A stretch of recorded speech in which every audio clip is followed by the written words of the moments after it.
I'm not fully wise. I'm still on my way. What matters most is that I'm moving forward. So it was a bright, sunny spring day. I was sitting at a long brown conference room table facing the windows. The door was at my back. Across from me sat a team of highly credentialed professionals who were considered to be experts in their field. They were, of course, facing the door, which was directly behind me. For those of you familiar with positioning yourselves at meetings, I'm sure you know what that means.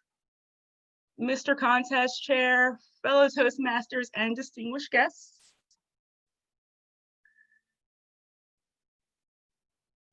have you ever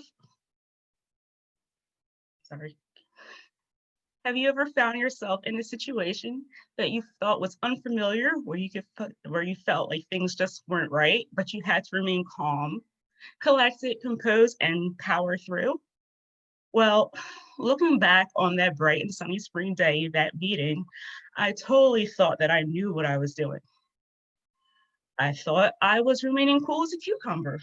Well, based on that reaction from my husband slowly sliding down in his chair next to me, I guess that was not the case.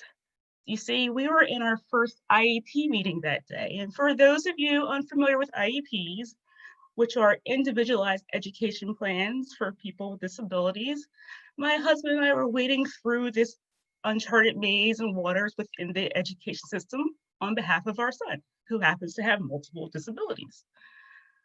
Armed with his business negotiation savvy and my personal experiences from overhearing things behind the scenes in middle school teacher lounges where my mother works, in the school library, and a few glossed over articles on the internet, we thought we were confident in our abilities to walk into the local school and have a civil conversation about our son's entry into the education system.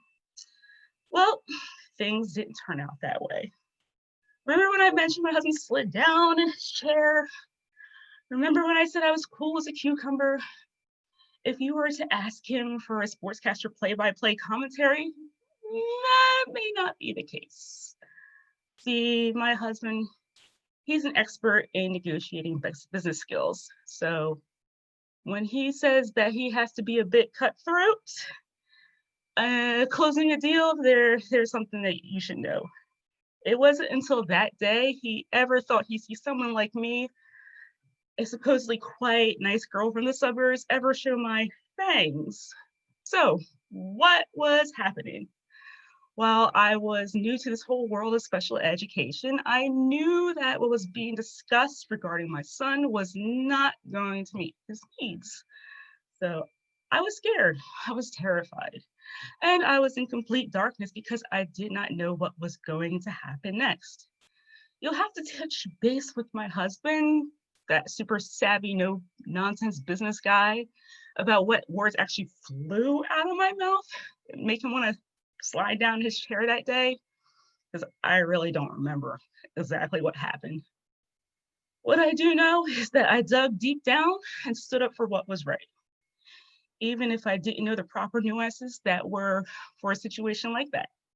And even if you've never had to encounter a special education team, or even if you don't have kids, I am sure there was a time where you had to face something where you didn't know how to navigate that situation properly, or you just did the best that you could and did the right thing. If you're curious as to what happened on that bright, sunny spring day in that conference room where my husband slid down in the chair because that was his first encounter with a mama bear, you know, the one that looked angry enough to get up and get a good grip on the table, looked like she was about to flip it. Full disclaimer, I would never do that, but I might tightly crumble up a piece of paper in a fit of rage and hold on to it tightly and hold it in my lap so nobody could see it. So let's just say our case made it all the way to a courtroom in Trenton, New Jersey, the state capital, just a few months later, because even though I didn't have all the wisdom as a seasoned advocate in the education system, I did what I had to do to move forward. And let's fast forward to present day. What I'm tackling now is navigating technology to make things more accessible for people like my son as he gets older and prepares to take steps towards independence as an adult. While I'm not making people cringe and taking people to court through due process, I'm still learning because this is something that's new for me.